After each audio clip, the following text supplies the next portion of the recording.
Vedare tinokuchingamidza zvekare kune chimwe chirongwa pano paZim Facebook Secrets and Confessions. Tadzoka zvekare nemamwe mamessages. Regedzai tibva tapinda mumamessages edu atadzoka takakubatirai. Message yedu yekutanga yakamira sekudaiso. Hanzi makadi zvenyu mukoma, ndinokumbirawo kuti munge muchindiposterawo nyaya yangu makavikawo chitupa changu. So ini mukoma ndiri murume uye ndine makore 46 years kuberekwa. Ndoda kukuudzaiwo izvo zvakaitika apo patakatenga imwe imba. So nemunhu uyu takasanganawo pafacebook, so ndokubva tatanga kutaurirana ini nemudzimai wangu, tose tiri kuno kuSouth Africa. Saka ndini ndakatanga kuenda ndokubva ndanoona imba iyaya. Imba iyi iri mumabvuku imomo. So vana ava ivo vainge vasina kutiudza kuti vainge vakaudzwa namai vavo kuti imba iyi vaisafanira kuti vange vachiitengesa, nekuti it seems as if the mother wanted this house to remain as a family house. So mushure mekunge vashaika amai vacho plus pairatidza kuti painge paine kushereketwa hwainge hwakaitwapo pamba pacho ipapo. Saka vana ava they did not want anything to do with that house. So zvakaitika mukoma ndezvekuti I went there ndokubva ndatorana namukoma wangu ndokubva taenda kumabvuku kuya, then ndokubva tanoona imba tikatoona kutoti imba yainge iri right, it just needed some renovations here and there. Ndikabva ndazodzoka madam ndokubva ndataura navo madam, then takabva tazodzokera tose manje namadam for the final purchase, tichida kunyatsokuratidzana uye zvekare nekuonesana. Saka we went there and we went there as a family, tikatoperekedzwana natsano.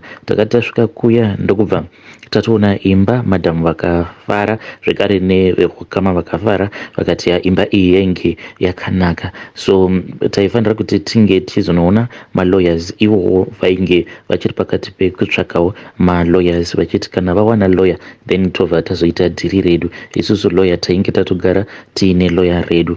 So after that vakazoticontacta vakatiudza kuti vainge vawana lawyer. Saka we then went back to that place and we met them. But usiku hwacho ihwohwo mukoma, handidi kukunyeperai, inini ndiri munhu uya wekuti kana ndikagara ndarara ndinenge ndarara. Kupepuka kwangu hamene kuti chii chinenge chichida kumboitika, because usiku hwacho ihwohwo ndakangoti ndati rari zvishoma hope ndokubva dzaramba kubata. So I think it began somewhere kuma 1 AM I think so. Ndo pandakatanga kuita problem yekuti ndaingoti kana paya pandinenge ndava kuda kunobatwa nehope then madzikirira obva andibata. Throughout the night ndainge ndichingochema. Saka usiku hwacho ihwohwo pandainge ndichibatwa nemadzikirira ndainge ndichirota umwe mukadzi ainge achiuya kwandiri, but mukadzi uyu I kept on recognizing him because ndainge ndichiona kuti mukadzi uyu posi paaiuya akapfeka kamwe kadhuku, nona madhuku aya ekumasowe ndo dhuku raainge akapfeka iroro mumusoro make, but iro manje the color in particular it was pink. Saka ndo zvakaita kuti ndinge ndichingoramba ndichingoona kuti this woman is the same woman ari kuya achindipa ma-spiritual attacks. Saka mukadzi uyu she kept on doing this throughout the night. Mukoma ndakanamata, but pane pamwe pekuti unosvika pakuzvibvunza kuti kasi Mwari havasi kunzwa minamato yangu here, because ndiriko kuhope ikoko ndaitoda ninzira ndichitoti in the name of Jesus, in the name of Jesus, but mukadzi uyauya aitongoramba akanditsikirira chete. And namadam taitombomuka tobva tanamata, then ivo madam vaitomboditi chimbomukai mugare kana kuti chimbomukai mumbofamba, but semunhu ainge akabatwawo nehope mukoma ndaingotiwo ndikangomuka ndikagara, then ndotonzwa hope dziya dzichitondibata zvekare dzichitoti uya tirare, ndobva ndarara. Ndaingoti ndikangonoradzika musoro wangu pasi then dzikirira riya robva randitangirira zvekare. So nini namadam takangoudzana kuti iyi yainge iri mweya yemadzinza, ndo yainge isingadi kuti tinge tichitengawo imba. So the following morning then takabva tazotorana ndokubva tazoenda kuya tikabva tasainirana pasi ndokubva takabva tatoita dhiri redu, we then gave those kids the money isusu tikabva tazodzoka. So ivo vakati vainge vachikumbira at least 2 weeks kuti vange vachivacate that place because mainge muine property yainge irimo. So ivo vainge vasina kutotiudza kuti zvinhu zvose zvainge zviri mumba omo, zvinhu izvozvo zvainge zviri zvaamai vavo. Ende zvinhu izvi pacho mushure mekunge amai vacho vashayika, hama dzaamai vacho dzainge dzakaramba kugova zvinhu izvozvo nekuti amai ava vaiva munhu uya ainge achibata-bata. So ivo vainge vasina kutiudza chokwadi, ende vainge vasina kutotiudza chokwadi kuti pamba apa the reason as to why painge pachingogara maroja in a way yekuti ivo vaitotya kutopagarapo pamba ipapo, ivo vaingoya vachingokolekta mari dzemarentals chete. So 2 weeks dziya dzatainge takapanana kuti vange vachivhakata pamba apa dzakati dzakwana, ndokubva taenda kuya tikaona kuti nothing had been moved, ndokubva tavafonera vana ava vakati vainge vachikumbira at least kuti mwedzi unge uchipera vachiti ipo paya hatina kunyatsokufunga zvakanaka because takazoti tasara patakazotaura nemaloja edu, then maloja akabva azokumbira kuti zvino pa2 weeks idzi dzamatipa hakuna kwatinokwanisa kuwana imba. So tanga tichingokumbirawo kuti tinge tichipiwa at least mwedzi, then tobva takwanisawo kutsvaka somewhere else to stay so that we can move out.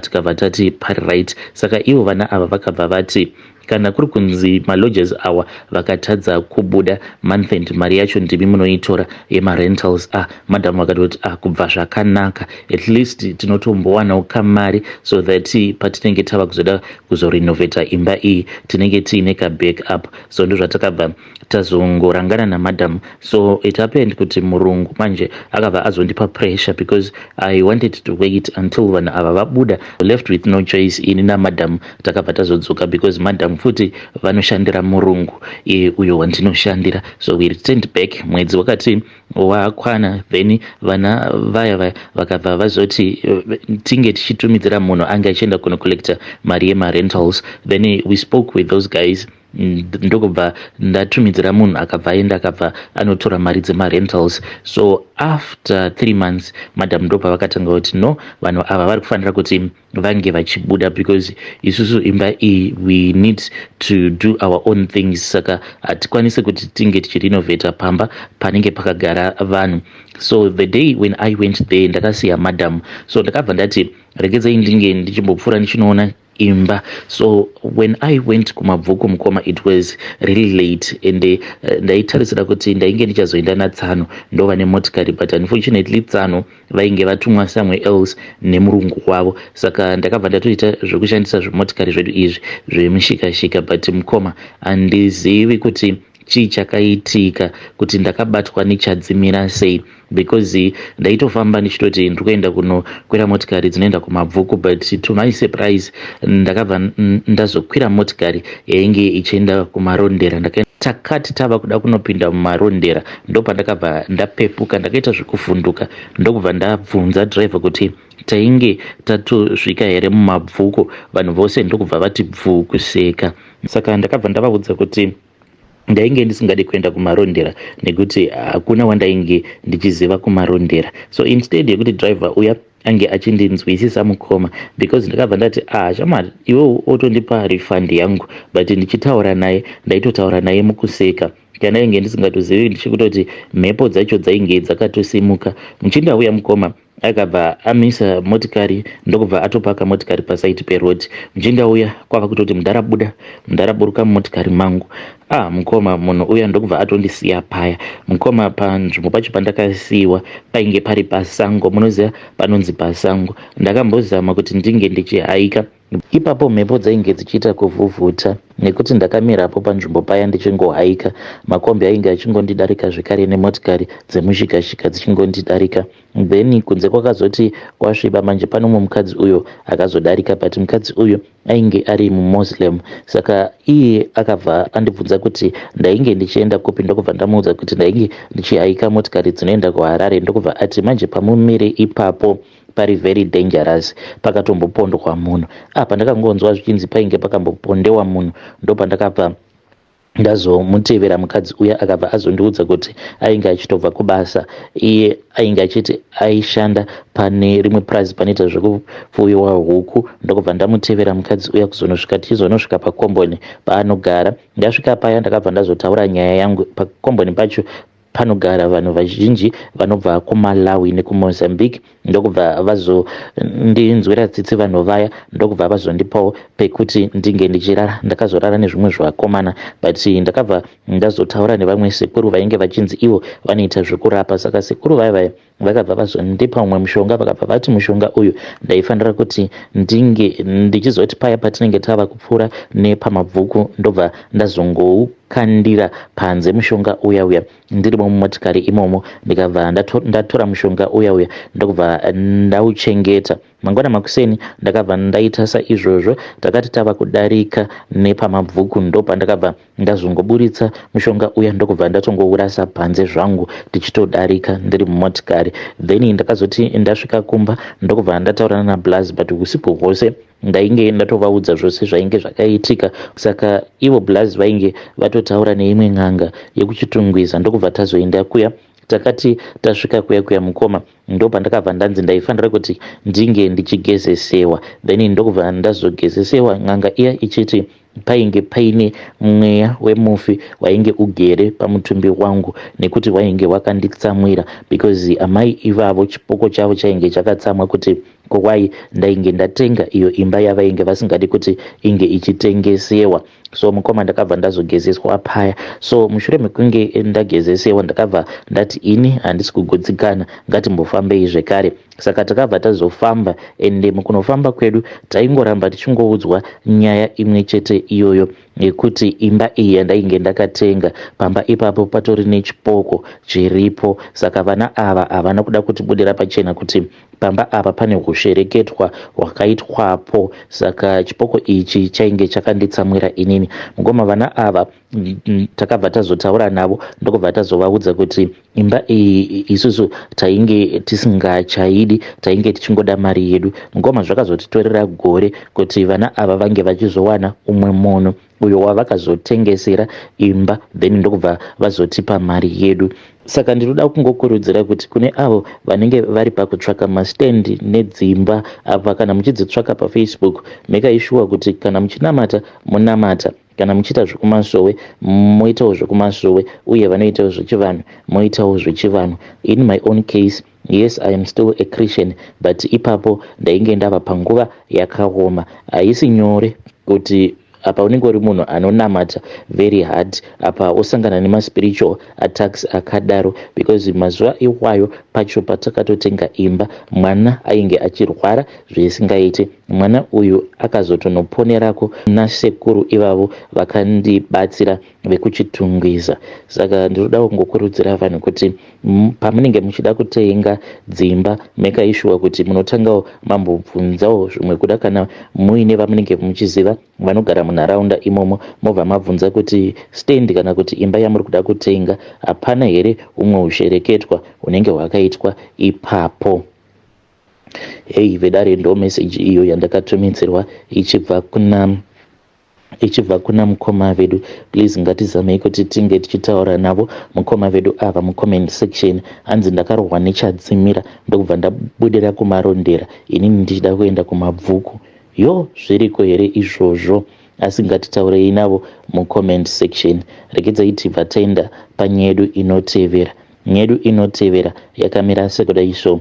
Hanzi makadi zvenyu mukoma, ndinokumbirawo kuti munge muchindiposterawo nyaya yangu makaviga chitupa changu. Iniwo ndauyawo pano neconfession yangu iyo yandinayo. Izvo zvakazoitika kuti ndinge ndichizoroorwa nemurume wangu uyo wandigere naye. Saka ini nemurume wangu tatova nemwana wedu 1. So by the time mukadzi wacho paakazofind out kuti ndainge ndamitisiwa nemurume wake, ndainge ndatotanga kutomushandisira mushonga, saka madam voice vangu ivo vakazofa zvavo, but havatomborina nguva yakareba kubva zvavakashayika. Saka madam vangu ava ivo vaiva nekamwe kakungonetsa kaya kavainge vainako, but vaiva futi munhu ainge atongori bho, but ndakabva ndazongopfimbwa hangu ndisitomborina kana kutombotarisira nemurume wavo ndikatovhunduka, ende ndakatoshamisika kuti neniwo ndainge nditori nemafeelings kumurume wamadam Boss ndokubva tatanga kudanana. Saka mukuzongodanana kwedu ndakati nerimwe zuva ndiri kuchechi, so ndokubva ndazoprofitiwa ndikabva ndaudzwa kuti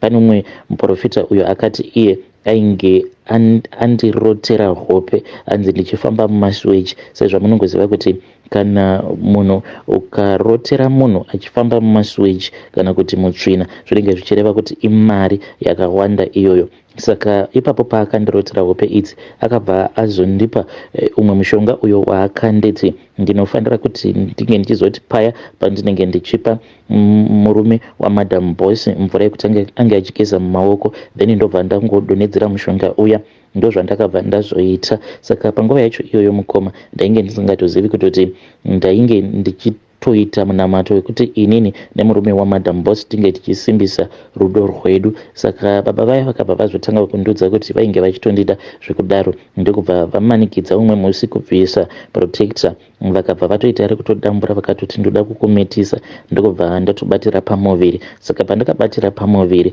ndakabva ndazodzokera kuna madzibaba vaya ndikabva ndavaudza zvainge zvava paground, vakabva vazondipa mushonga. Saka mushonga uyu zvatakauita ndezvekudai, takunoko kwandinogara kune chimwe chinzvimbo uko kwekuti kana uchida kugadheni rako unongoenda ikoko obva watotanga uchigadheni chako. Saka takati tasvika kuya then ndokubva vanditi ndinge ndichichera. Saka vakabva vazoti tinge tichichera, ndokubva tachera. Vakabva vaita minamato yavo, vakabva vazoti taifanira kuti tinge tichizodzoka. Saka takazodzoka after 3 days, ndokubva vazoti painge pakapinda nukuisa mugomba riya randainge ndachera. Vakabva vati ya zvinoreva kuti zvakaita. Saka vakabva vazondipa shinda yered, vakabva vati shinda iyi ndaifanira kuti ndinge ndichitora chitanda, ndokubva ndangonhonga chitanda ndikabva ndasungirira chitanda chiya pashinda iya. Vakabva vati ndinge ndichidzikisa chitanda chiya ndichiita munamato sekunge ndainge ndichitoviga madam Boss. Ndokubva ndaita saizvozvo ndichiita sekunge chitanda chiya rainge ritori coffin ravo madam Boss. Then vakabva vati ndinge ndichifushira ndichitoita zviya zvokutoti ivhu kuivhu, ndokubva ndaita munamato iwoyo, then ndokubva ndafushira ndokubva tadzoka. Saka madam Boss vakatanga kurwara, vainge vachingodonha vhudzi, ende ndichitotaura navo ndaitoti zvimwe kuda ibleaching because vaitoita zvokuenda kunobayiwa mainjections ebleaching, but vakabva vazobatwa chirwere checancer. Panguva yavakazobatwa nechirwere checancer yainge iri very advanced. Doctor ndokubva atovaudza kuti vainge vasina kana 5 months dzekurarama, ndokubva vazoshayika. Vakangorarama kweabout 1.5 month mushure mekunge vaudzwa nadoctor kuti vainge vasarwa ne5 months dzekurarama, ndokubva vatoshayika.